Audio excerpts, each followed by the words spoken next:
Le plan de financement, les ressources, l'apport et la capacité d'endettement. Bonjour à toutes, bonjour à tous, ici Sophie Vergès, je vous souhaite la bienvenue dans ce nouveau podcast où je vais vous expliquer comment créer votre plan de financement pour présenter votre dossier à la banque et obtenir votre crédit. Allez, c'est parti. Alors, tout d'abord, il va vous falloir connaître quels sont les différents postes constitutifs du coût de l'opération. En effet, je vois très régulièrement certains d'entre vous ne comptabiliser que le prix du bien immobilier que vous allez acquérir. Bien sûr, c'est une erreur, puisque ça fait partie d'un point seulement, d'un poste, on va dire, constitutif, mais évidemment, vous avez d'autres postes constitutifs pour acquérir et monter votre opération immobilière, quel que soit d'ailleurs le montant de votre bien immobilier, que ce soit un emplacement de parking à moins de 10 000 euros par exemple, ou un appartement ou une maison, vous devez faire la liste de tout ce que cela va vous coûter. Alors, on va voir ça ensemble justement. Alors, le prix du bien immobilier, il est annoncé en TTC, toutes taxes comprises. Lorsque l'on annonce un prix d'un bien immobilier hors taxe, c'est souvent bien sûr que l'on s'adresse à des professionnels qui vont acquérir leur mur, par exemple, et il va y avoir ce qu'on appelle une ligne de crédit de la TVA, donc de la taxe de la valeur ajoutée, qui peut être tout à fait un accord avec vous et votre banque pour vous faire une avance qu'on appelle de trésorerie. Mais sinon, le prix vous est toujours affiché en TTC. Toutes taxes compris, y compris d'ailleurs lorsque vous acquérez un bien immobilier dans l'immobilier neuf, la vente en état futur d'achèvement, le prix est également en TTC, toutes taxes comprises. Donc bien sûr, si vous avez un doute quel qu'il soit, puisque la taxe de la TVA, justement, la taxe de la valeur ajoutée peut être assez élevée, bien sûr, selon le prix du bien immobilier, et peut vous mettre en péril sur l'acquisition du bien. Donc, posez toutes les questions nécessaires aux professionnels de l'immobilier, alors que ce soit le promoteur, que ce soit votre notaire ou que ce soit le propriétaire vendeur, tout simplement, lorsque vous passez en direct. Ensuite, autre poste constitutif, ça peut être bien sûr les frais de négociation, notamment lorsque vous passez par une agence immobilière ou un chasseur immobilier. Évidemment, ils sont calculés sur le prix et donc le professionnel doit vous faire parvenir son barème. Ensuite, ce prix peut éventuellement changer si vous faites évidemment un prix négocié et ça va être réévalué. Les honoraires vont être proportionnels bien sûr au barème.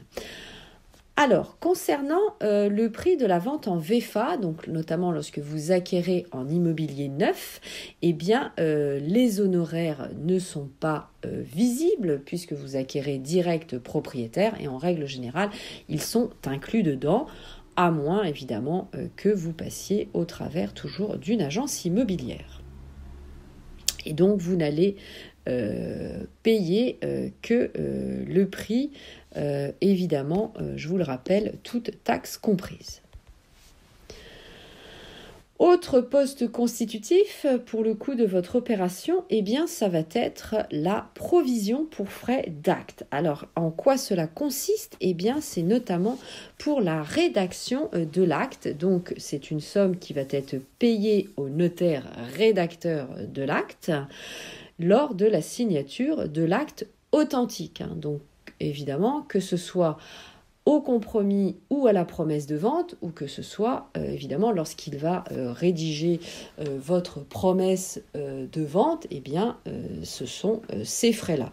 Alors qui peuvent être très variables, que vous pouvez éventuellement négocier à la baisse ou à la hausse, selon évidemment vos financements. Le notaire peut tout à fait comprendre que vous puissiez payer par exemple 500 ou 1000 euros, ou peut-être plus, comme ça, vous lui demandez les frais totaux et si cela peut vous permettre de mieux gérer votre financement, évidemment, parlez-en à votre notaire.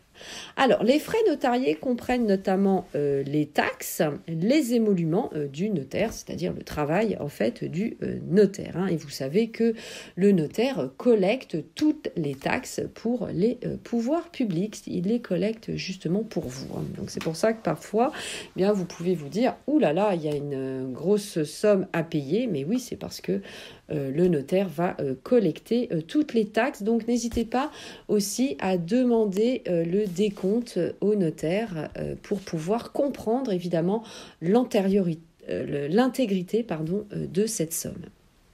Ensuite, la régularisation des frais d'acte vont se faire évidemment dans les mois qui suivent, puisque après vous allez recevoir le décompte acquéreur et vous allez transférer les fonds nécessaires au notaire pour évidemment votre acquisition.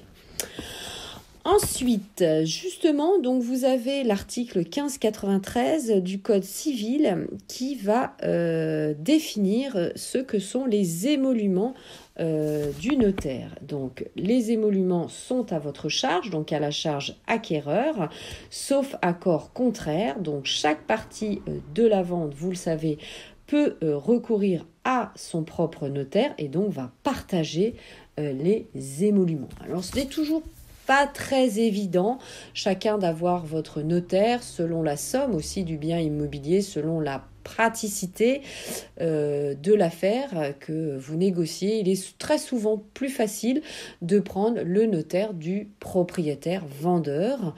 Donc c'est vrai que si ça va plus vite, si vous vous sentez à l'aise, allez-y, faites-le. Ne soyez pas juste boutiste pour avoir évidemment votre propre notaire, absolument. Ensuite, il faut savoir que les émoluments comprennent une partie proportionnelle au prix de vente et une partie constante, dite les frais de formalité. La partie proportionnelle est établie suite à un tarif officiel par tranche de prix en appliquant un taux dégressif à la valeur du bien immobilier vendu.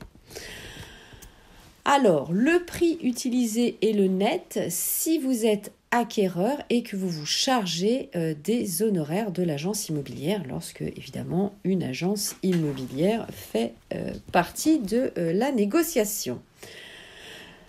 Sinon, le prix utilisé va inclure les frais de l'agence si les honoraires sont à la charge du vendeur. Vous savez, lorsque vous allez voir une annonce qui est publiée notamment sur Internet, vous le verrez, les honoraires sont toujours à la charge vendeur. Et ensuite, ces honoraires sont généralement à l'usage de l'acquéreur. C'est un usage. Alors, les émoluments de formalité, ça consiste à payer les formalités payées par le notaire. Vous pouvez également lui demander de vous les décrire plus précisément. Mais vous aurez évidemment notamment les formalités pour la publicité foncière, le bureau des hypothèques. Le notaire a aussi le droit de récupérer les frais administratifs qu'il a dépensés pour la réalisation du dossier. Donc, posez-lui également la question de savoir à combien se monte cette somme. Certains notaires vont également s'occuper de la négociation. Ça se fait beaucoup en province. Certains notaires ont un service de transaction immobilière au sein de leur office et donc, évidemment, il peut vous demander des frais d'émolument pour cette recherche. Alors ensuite, dans votre plan de financement, vous allez bien sûr inclure les travaux. Donc demandez bien sûr plusieurs devis à différentes entreprises pour évidemment avoir un estimatif de vos différents travaux. Sachez que vous pouvez avoir dans votre crédit immobilier une ligne travaux, ce qu'on appelle une ligne travaux, qui va vous correspondre au prix de travaux, soit que vous pouvez avoir en plus, soit que vous pouvez intégrer au prêt immobilier initial. Donc posez la question bien sûr à votre banque. Alors quels peuvent être les autres frais? Donc ce sont des frais notamment qui peuvent être annexes à votre financement, comme des frais de dossier bancaire, c'est entre 1 et 3% du prêt, les frais d'enregistrement, les frais notariés afférents à la mise en place, si vous avez notamment une garantie, donc vous devez compter tous ces frais. Alors, comment faire pour monter votre plan de financement? Vous allez notamment utiliser votre épargne personnelle. Vous pouvez tout à fait avoir, par exemple, un héritage ou utiliser votre épargne d'un compte épargne. Vous pouvez avoir une épargne personnelle, évidemment, et donc selon vos apports, la banque va vous accorder un meilleur taux. Vous pouvez aussi avoir ce qu'on appelle une reconnaissance de dette auprès d'un emprunt que vous pouvez faire à une personne de votre famille. À votre prêt immobilier, vous allez pouvoir cumuler d'autres prêts, c'est-à-dire un prêt à taux zéro. Vous savez que une certaine somme peut être empruntée à un prêt à taux zéro sous certaines conditions de ressources. Vous pouvez avoir un prêt si vous êtes fonctionnaire, un prêt par une caisse de retraite ou par exemple par Action Logement ou le prêt à 1% patronal. Vous pouvez également avoir différentes aides et subventions, comme les subventions de l'ANA, c'est l'Agence nationale de l'habitat, puisque l'État met en place des aides pour vous aider justement à améliorer votre résidence principale si vous avez notamment des revenus modestes. Vous avez des prêts de collectivités locales et vous pouvez retrouver bien sûr toutes ces aides, notamment les aides départementales et régionales sur les sites ADIL, ADIL. Donc, n'hésitez pas à consulter ces sites. Vous pouvez avoir également une allocation logement, des aides au remboursement des prêts des accessions sociales ou des prêts conventionnés sous certaines conditions.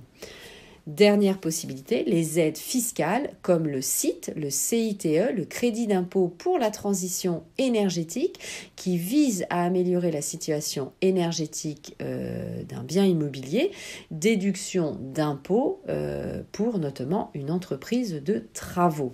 Votre réduction d'impôt peut être de 30%, plafond de 8 000 € pour une période de 5 ans et de 16 000 € pour un couple. Donc renseignez-vous bien sûr sur toutes les aides mises à votre disposition. Alors, la structure maintenant d'un plan de financement. Comment faire? Alors, bien sûr, vous pouvez vous servir d'un tableau Excel. Vous allez réaliser dans ce tableau toute la synthèse des dépenses enregistrées par votre projet immobilier que vous allez évidemment présenter à votre banque. Ça fait toujours plus sérieux. Établissez également un document où vous allez mettre des photos, vous allez mettre du texte, présenter votre projet, les prix à cette adresse, etc., etc. On en a déjà beaucoup parlé ensemble.